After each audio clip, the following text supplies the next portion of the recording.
Elon Musk या Mohammad Elon Musk, जो लोग सीरियस तौर पर सोशल मीडिया के ऊपर एक्टिव हैं, साइंस टेक्नोलॉजी के अंदर दिलचस्पी लेते हैं, उन्होंने इलॉन मस्क का नाम ज़रूर सुना होगा। मोहम्मद इलॉन मस्क के बारे में मैं आगे जाके बात करूंगा। इलॉन मस्क ने इंसानियत के लिए बहुत अहम किरदार अदा किया। ऐसी काफ़ी ईजादात है जिससे इंसानियत की ज़िंदगी के अंदर काफ़ी इनकलाब बरपा हुआ है, उनके लिए काफ़ी आसानियाँ पैदा हुई हैं। आज आपको थोड़ा इसके बारे में बैकग्राउंड नॉलेज देने की कोशिश करूंगा, इसकी ईजादात के बारे में, इसकी ज़िंदगी के बारे में, ताकि आप इसे कुछ सीख सकें और अपनी ज़िंदगी में थोड़ी बेहतरी लेके आ सकें। इलॉन मस्क का जो ताल्लुक है वो साउथ अफ्रीका के साथ है, यानी साउथ अफ्रीका से है। ये वहाँ पे 28 जून 1971 यानी 28 जून 1971 में पैदा हुआ था। इसकी जो माँ जो है थी वो कनेडियन नसाद थी, बाप जो है था वो डच और ब्रिटिश नसाद आया था। इनके माँ बाप के दरमियान आपस में इतनी बनती नहीं थी, इसलिए बहुत यंग उम्र के अंदर ही, यानी आप कह सकते हैं 9-10 साल के एज के अंदर ही उनकी आपस में तलाक हो गई थी। यहाँ मैं एक बात ऐड करना चाहता हूँ कि तलाक को हमारे मुल्क के अंदर बहुत कहते हैं एक नासूर समझा जाता है। उसकी उसकी वजह से कैसे मसले मसाइल पैदा होते हैं और बच्चों कई कई बच्चों की ज़िंदगी तबाह हो जाती हैं। वैसे तो तलाक ना भी हो बच्चों की ज़िंदगी आप चेक कर सकते हैं हमारे मुल्क के अंदर भी, लेकिन मैं थोड़ा रेफरेंस थोड़ा बता रहा हूँ मैं। फिर भी उसके बावजूद भी इसने कितना कुछ अचीव किया और इस वक्त दुनिया का आप कहते हैं अमीर तरीन शख्स बन चुका हुआ है। इसमें एक और चीज़ ऐड कर दूँ कि बराक ओबामा में जो आया था उनके माँ बाप की आपस में अलहदगी हो गई थी बहुत यंग एज के अंदर भी, लेकिन फिर भी इसने इल्म हासिल करके आगे जाके दुनिया के सबसे ज़्यादा ताकतवर मुल्क अमेरिका का प्रेसिडेंट बन गया था। जी मैं ये थोड़ी बात आपको ऐड कर दूँ ताकि आप जान सकेंगे ये चीज़ें जो होती हैं इसको आपसे रुकना नहीं चाहिए आप ज़िंदगी में अगर आप कोई चीज़ हासिल करना चाहते हैं। जब ये 18 साल का आया था तो बाद में ये कनाडा मूव हो गया था, क्योंकि इसकी माँ कैनेडियन नसाद थी, इसलिए वहाँ की नेशनलिटी मिल गई थी, क्योंकि माँ कनाडा की जो आई थी वहाँ की, इस वजह से। उसके बाद 2 साल बाद ये अमेरिका मूव हो गया, वहाँ जाके इसने इकोनॉमिक्स के अंदर और फिजिक्स के अंदर वहाँ से डिग्री हासिल की। थोड़ी सी आप आते हैं इजादात की तरफ। जब इसने 12 साल का आया था उसी वक्त इसने एक सॉफ्टवेयर छोटा सा ईजाद किया, उसका 500 कहते हैं डॉलर के अंदर, यानी $500 के अंदर इसने लोकल मैगजीन को बेच दिया था। यानी यंग उम्र में ही बिजनेस माइंडेड था, इनोवेशन की तरफ, टेक्नोलॉजी की तरफ, जो इजादात जो होती है ना उस तरफ इसका रुझान आया था। उसके बाद 1995 के अंदर इसने Zip2 के नाम से कंपनी बनाई, सॉफ्टवेयर बनाया। ये ऑनलाइन जो मैप्स वगैरह होते हैं सिटी के जाने के लिए कि कौन जगह कौन सी चीज़ कहाँ पे है, येलो पेजेस जो होते हैं ना, को जब ये गूगल मैप वगैरह नहीं आया था तो उस वक्त पहले होते थे येलो पेजेस। जो लोग तो बाहर के मुल्क में रहते हैं उनको पता होगा येलो पेजेस क्या होते हैं। उसमें लोकल बिजनेसेस के बारे में इंफॉर्मेशन होती है, वो बड़ी सी एक बुकलेट आती है, एक कहते हैं बड़ा, एक आता है मैगजीन नहीं आप कह सकते हैं, बड़ी बुक होती है जिसमें आपको लोकल जितने बिजनेसेस होते हैं उनके सारी इंफॉर्मेशन होती है। ये उसको ऑनलाइन ले आया था। बाद में इसने उसको काफ़ी ज़्यादा पैसों के ऊपर बेच दिया था। इसने अपने भाई के साथ कंपनी बनाई थी। तो इससे अंदाज़ा कर सकते हैं कि ये काफ़ी ज़्यादा शुरू से ही इसके अंदर ये चीज़ थी कि नई ईजादात करना और लोगों के लिए आसानी पैदा करना। जब आसानी पैदा होती है मतलब पैसे अपने आप ही आते हैं जब आप इतनी बड़ी बड़ी चीज़ें कर रहे होते हैं। उसके बाद उसी टाइम के दरमियान इसने एक्स के नाम से एक ऑनलाइन बैंकिंग का सिस्टम बनाया। और यानी उस वक्त one of the few online bank की कोई इतना वजूद नहीं था। सारे बैंक जो थे, जो ऑनलाइन जब बैंक आना शुरू हुए हैं बाहर के मुल्कों में, अभी आना शुरू हुए हैं 5-10 साल के अंदर अंदर, लेकिन सबसे पहले लेके आने वाला ये कंसेप्ट जो था ये इलॉन मस्क किया था। और उसी के अंदर बाद में पेपॉल जो आया था वो आगे बढ़ा। ये पेपॉल के जो मौजूद भी इसको कहा जाता है, जितने भी उनके फाउंडर आते हैं, one of the founder Elon Musk भी आया था। और पेपॉल को आप अच्छी तरह जानते होंगे। पेपॉल जो दुनिया में एक रेवोल्यूशन है, जितनी भी पेमेंट वगैरह होती हैं आसानी के साथ, उसमें पेपॉल का बड़ा अहम किरदार है, मतलब बड़ा अहम किरदार है। तो आप समझ सकते हैं कितना इसकी कितनी बड़ी ये कहते हैं इंसानियत के लिए खिदमत है। फिर टेस्ला सबसे ये मशहूर इसकी ईजाद है जिसके ऊपर इसको काफ़ी दुनिया में पजीराई मिली, वो है टेस्ला। मेरे पास भी टेस्ला गाड़ी मौजूद है। देखिए ये इलेक्ट्रिक गाड़ी के अंदर इसने एक इनकलाब बर्पा कर दिया। अब ये पहला बंदा नहीं था इलेक्ट्रिक गाड़ी के लिए, उससे पहले भी इलेक्ट्रिक गाड़ियों के तजर्बे हो चुके थे। चाइनीज़ कंपनी भी आई थी लेकिन वो कामयाब नहीं हो सकी, क्योंकि उनकी टेक्नोलॉजी के अंदर इतनी इनोवेशन नहीं थी, वो चीज़ नहीं थी कि लोग उसको खरीदें, उससे इंस्पायर हों। इसने काफ़ी ज़्यादा एक्सपेरिमेंट किए, उसके अंदर काफ़ी मतलब रेवोल्यूशन लेके आया, उसमें काफ़ी ज़्यादा आप कह सकते हैं इनोवेशन लेके आया। उसके बाद टेस्ला गाड़ी काफ़ी कामयाब हुई। उस पहले कहते और गाड़ियाँ भी है थी, उस निसान लीफ भी थी, उसको इतनी कामयाबी नहीं मिली, लेकिन टेस्ला को काफ़ी कामयाबी मिली क्योंकि उसकी लुक ज़बरदस्त थी। उससे पता था कि जो कंज्यूमर है, जो लोग चीज़ें बाय करते हैं, चाहे वो कपड़े बाय करें, फ़ोन बाय करें, वो चीज़ का जो लुक जो होती है आपको इंस्पायर करनी चाहिए। उस लिहाज से उसने ज़बरदस्त उसके ऊपर कदम काम किया। फिर उसका जो इनोवेशन लेके आया जिसकी वजह से काफ़ी कामयाबी मिली, क्योंकि जो जितनी पेट्रोल गाड़ियाँ थी उनकी कहते हैं पिक होती है, उनकी स्पीड होती है। उस लिहाज से टेस्ला को उनका कंपेटिटर बनाया। टेस्ला ने काफ़ी BMW को उन गाड़ियों को स्पीडिंग के अंदर उनको बीट किया। उसके अलावा उसकी जो कंजम्पशन थी, यानी जो माइलेज होती है और जो चार्जिंग के बाद, उसके अंदर काफ़ी इनोवेशन लेके आया।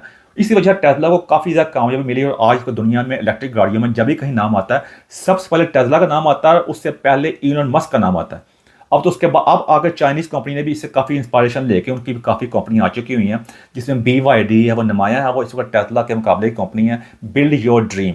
तो आप अंदाज़ा कर सकते हैं, लेकिन सबसे ज़्यादा क्रेडिट इसी को जाता है, जिस तरह स्मार्टफोन के अंदर सबसे बड़ा क्रेडिट जो है वो आईफोन यानी एप्पल को जाता है, इस तरह इसको जाता है। उसके अलावा आप बात करते हैं ओपन एआई। अब एआई हर तरफ आर्टिफिशियल जो इंटेलिजेंस है दुनिया में फैलती जा रही है, हर बंदा अब एआई की बात कर रहा है। उस पर नंबर 1 बात है चैट जीपीटी। अब पता ही होगा चैट जीपीटी, अगर आप साइंस टेक्नोलॉजी को जानते हैं। अब मैं ज़्यादा इसको एलैबोरेट नहीं करूंगा, मैं आगे नहीं जाऊंगा, आप ऑनलाइन जाकर चेक कर सकते हैं। उसके जो चैट जीपीटी है उसके फाउंडर जो उसके मौजूद जिसे कहते हैं हम, उसके अंदर भी इलॉन मस्क क्या था। तो इलॉन मस्क ने उसमें अहम किरदार अदा किया। अब उसका हिस्सा नहीं है, ये अब अपना बना रहा है। आर्टिफिशियल इंटेलिजेंस का जो सिस्टम है ना, जो प्लेटफॉर्म है, ये अपना बना रहा है, वो बना लिया हुआ इसने। तो ये अंदाजा कर सकते हैं कि इसने कितना अहम किरदार अदा किया इसके अंदर। मैं बात करूंगा कि ट्विटर के बारे में। जो ट्विटर को इसने बाय किया, जो इस वक्त x.com है, उसमें इससे फ्रीडम ऑफ स्पीच पर यकीन करता है, कहता है हर बंदा अपने खुल के बात कर सकता है। क्योंकि आजकल मीडिया जितना भी है, चाहे फेसबुक हो, आप कहते हैं टिकटॉक भी हो और इंस्टाग्राम हो, जहाँ भी है वहाँ पे सब कुछ कंट्रोल होता है। जैसे कोविड के डेज के अंदर काफ़ी चीज़ झूठ फैलाया गया, पहले भी काफ़ी झूठ फैलाया गया, क्योंकि उसका कंपटीशन नहीं है। तो बाद में कई झूठ अब सामने आ रहे हैं। इसने अब वहाँ पर आके अपने हालात का इजहार करता है। कई लोग तनकीद कर रहे होते हैं, हमारे कई जर्नलिस्ट हैं जिनका बहुत छोटा सा विजन है, दिमाग इतना मतलब है मिनिमम से उनकी कहते हैं नॉलेज है, विजन है, अपनी लिए बात कर रहे होते हैं कि ये क्यों बातें करता है भाई ने। वो अगर वो देखा जाए तो एक आम बिजनेसमैन है, एक आम इंसान भी था ना। फ्रीडम ऑफ स्पीच का हक हर बंदे को है। उस लिहाज से उसने वो प्लेटफॉर्म दिया हुआ जिस पे आप खुल के आगे बात कर सकते हैं। ये इन्हीं का ज़र्फ है, इन्हीं लोगों का ज़र्फ है कि एक प्लेटफॉर्म बनाते हैं जहां पे आकर हम इन्हीं को गालियां निकाल रहे होते हैं, इन्हीं को हम काफर के फतवे लगा रहे होते हैं आके, और फिर भी आपको इजाज़त देते हैं अपनी वीडियो बनाएं, यहाँ पे आके इजहार करें। आप इनको गालियां में निकालें तो ये आपको इतना ब्लॉक नहीं करते। हाँ, अनलेस के बहुत ज़्यादा कोई क्रिमिनल टाइप ऑफेंस ना हो, बहुत ज़्यादा आपको ऐसी बात ना कहें, वो भी उसके लिए भी प्रोसेस है, अपील का प्रोसेस भी है। इन्होंने पूरा प्रोसेस दिया हुआ है, आपको इजाज़त दी हुई है। यहाँ पे आके फ़लस्तीन वाले भी बात कर सकते हैं, इसराइल वाले बात कर सकते हैं, पाकिस्तान में भी हर बंदा जगह बात कर सकता है, दुनिया में हर जगह ये होती है। इसी वजह से ये दुनिया में कामयाब है। और हमारे तो हम अगर फर्ज कर लें कि हमने बनाया था, ट्विटर बनाया होता, जिसे आप एक्स कहते हैं, हमने तो किसी को इजाज़त देनी नहीं थी। हम तो अपने साथ वाले साए का, अगर हमारे लग बात हो जाए या अपना कोई दोस्त भाई हमारे खिलाफ बात कर ले, हम तो फिर उससे दोबारा मिलना नहीं चाहते, उससे बात नहीं करना चाहते, उसकी बात को सुनना नहीं चाहते जो हमारी तबीयत के खिलाफ हो। तो ये इस पर बहुत बड़ा एलिमेंट है। तो ये मैं थोड़ा सा साथ साथ आपको थोड़ी सी बातें भी साथ साथ टच करता जाऊँ मैं। अब आगे बात करते हैं इसकी जो कंपनी जो स्पेस एक्स है, जो सबसे बड़ा प्रोजेक्ट है जिसने दुनिया में इनकलाब बर्पा किया हुआ है, उसके अंदर जो चीज़ है वो स्टारशिप ये वो दुनिया का सबसे ज़्यादा आप कह सकते हैं हैवी और फास्ट और इनोवेशन लिहाज से जो खला में जाने वाली व्हीकल, यानी खलाई जहाज भी कह सकते हैं आप, उसके ज़रिए उसने ये बनाया है इसने, जो खला के अंदर जहाँ कार्गो लेकर जाएगा, क्रू लेकर जाने के लिए। तो इसके लिए अंदर इसने इनकलाब बर्पा कर दिया। कार्गो का चीज़ें के खिलाफ के अंदर जो चीज़ें बनाई जाती हैं, जिनकी चीज़ों की ज़रूरत होती है उस लिहाज से, तो उसके अंदर ये काफ़ी इनोवेशन लेके आ रहा है। उसमें काफ़ी काम हो रहा है कि इसमें इनका विजन यही है कि आगे जाके मार्स में जाके ज़िंदगी को बसाया जाए और आगे भी जाया जाए। तो ये इसका विजन है, उसके ऊपर काफ़ी इन्वेस्टमेंट भी हो रही है, काफ़ी काम हो रहा है और काफ़ी हद तक कामयाबियाँ भी मिल रही हैं ये स्पेस के अंदर। यानी मैं दावा कर लें कि दुनिया स्पेस के अंदर मार्स में तरफ जा रही है, इसके ऊपर काफ़ी रिसर्च हो रही है, काफ़ी पैसा खर्च हो रहा है और काफ़ी ज़्यादा, जिस मैंने इसमें बताया आपको स्टारशिप के बारे में, जो इसकी कंपनी स्पेस एक्स है जिसका ये फाउंडर है, उसके अंदर ये काफ़ी अच्छे से काम हो रहा है और काफ़ी ज़्यादा कामयाबी भी मिल रही है। आप जाके ऑनलाइन चेक कर सकते हैं।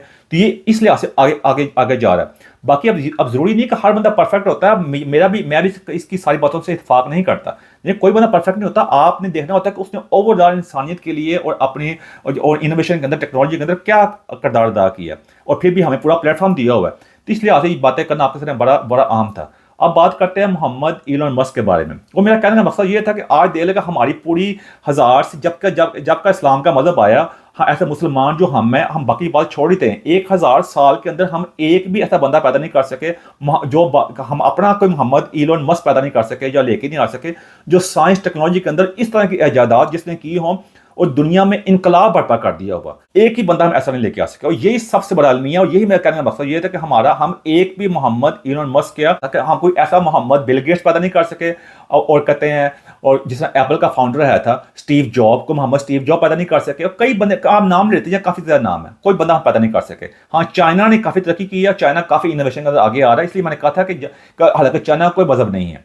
तो मेरा कहने का मतलब ये था कि भाइयां, अगर हमने मजहबी इंतहा पसंदी के अंदर जिस चीज़ों के हम पड़े हुए, हमारी कौम बड़ी बड़ी बातें कर रहे हैं और हमारे वही ज़्यादा मजहबी जो हजरात हैं जो तंग नजरी से कौम को इस हाल में पहुंचा दिया हुआ है, वो इन्हीं की चीज़ें इस्तेमाल कर रहे हैं। इन्हीं के प्लेटफॉर्म पे आके इनको काफर कही जा रहे हैं, इनको दोज़ख के फतवे लगा रहे हैं आके, और यहाँ से पैसे भी कमाई जा रहे हैं।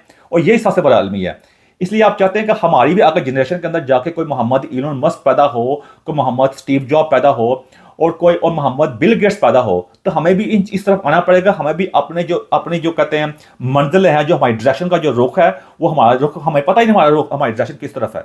हमारी डायरेक्शन जो है जब तक इस तरफ उस तरफ नहीं होगी जिस तरफ इनकी डायरेक्शन है, वो है science, technology, innovation, research, education और एआई, और आगे जाके और भी टेक्नोलॉजीज आएंगी। जब तक हमने अपनी डायरेक्शन ठीक ना की, सफर बहुत लंबा है, सफर आहिस्ता आहिस्ता भी तय हो जाएगा हमारा। उसकी फिक्र करने की जरूरत नहीं है कि ये बहुत आगे चले गए हुए हैं, कोई मसला नहीं है। आपकी डायरेक्शन ठीक नहीं होनी चाहिए। आप ना एक दिन अपनी मंजिल पे पहुंच जाते होते हैं। आप हम साइकिल इंडिया को चेक कर ले, कितने मतलब मसाइल हैं। देखिए वो भी साइंस टेक्नोलॉजी के अंदर काफ़ी आगे हैं, उनके बंदे जो हैं इनकी कंपनियों के कहते हैं सीईओ बने हुए हैं, जिस तरह सुंदर पिचाई भी है और भी हैं, काफ़ी ज़्यादा है ना। और चाइना काफ़ी आगे पहुंच गया हुआ है। तो ये मैं कहना मकसद ये था कि भाईजान आज मैं बैठा हुआ, आज से 40-50 साल बाद, 100 साल बाद, 200 साल बाद अगर हमने यही रोने हैं, इस तरह की बातें कर रहे होंगे, तो फिर हमने क्या हासिल किया। इसलिए चाहते हैं कल को कोई बंदा ऐसी बात ना कर रहा हो, हमारे अंदर भी इस तरह का मोहम्मद इलोन मस्क पैदा हुआ हो, मोहम्मद स्टीव जॉब पैदा होया हो, और हम चाहते हैं हमारे अंदर और भी आगे जाके मोहम्मद बिल गेट्स पैदा हो, तो हमें आज सोचना पड़ेगा। अदरवाइज जो वक्त जो है काफ़ी तेज़ी से आगे निकल गया हुआ है, आगे हमने ये ट्रेन मिस कर दी हुई है। अगर हम चाहते हैं कि हम बहुत पीछे ना रह जाए, तो हमें इस बारे में सीरियसली तौर पे संजीदगी के साथ सोचना पड़ेगा। एंड में मेरे को ऐसी बात जो आपको अच्छी लगी समाधान चाहता हूँ मैं। Thank you very much.